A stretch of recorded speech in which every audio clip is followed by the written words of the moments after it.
Maraming mobile phone users ang nagulat nang biglang magkaaberya sa signal ang mobile network na Smart. Paliwanag naman ng kumpanya, nagkaproblema ang isa sa facility nila. Nasa frontline ng balitang yan, si Gerard de la Peña.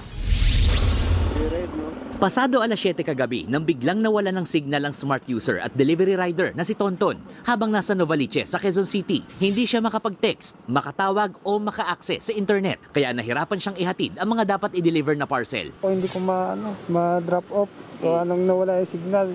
Naghanap ako ng tindahan para magpaload sa Globe. Bumalik na uli nung nandito na ako sa Pasig. Kanina sa Novaliches. Si Sheila naman, nagtaka rin nang biglang mawala ng signal. Kaya nahirapan din siyang makontak ang kanyang mga kamag-anak.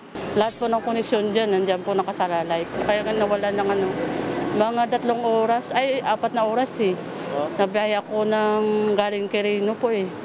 Tapos napunta dito, wala pa rin signal. Paliwanag naman ng Smart Communications, nagkaroon ng power issue sa isa sa kanilang mga facility. Kaya nakaranas ng paputol-putol na voice, SMS at data services ang mga customer nila sa ilang bahagi ng Metro Manila. Bandang alas 2 ng madaling araw na kanina nang kumpirmahin ng Smart na nakumpleto na nila ang pag-aayos kaya balik normal na ang kanilang serbisyo. Pero kaninang umaga, ilang customer pa rin ang hirap makakonek gaya na lang ng motorcycle rider na si Senon.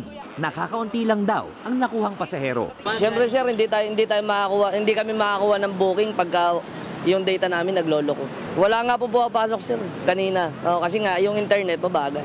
Base sa huling abiso ng Smart kaninang hapon, bagamat kumpleto na ang pag-aayos, ay may ilang customer pa rin sila sa NCR, North at South Luzon na putol-putol pa rin ang mobile service. Ginagawa na raw nila ng paraan na maibalik sa normal ang kanilang serbisyo. Nagbabalita mula sa frontline, Gerard de la Peña, News 5. Si PLDT Smart Chairman Manny V. Pangilinan ay chairman din ng TV5. Mga kapatid, Cheryl Cosimpo, huwag maging huli at maging una sa lahat sa balitaan. Para sa tuloy-tuloy na talakayan sa Frontline, mag-follow at mag-subscribe sa social media pages ng News 5.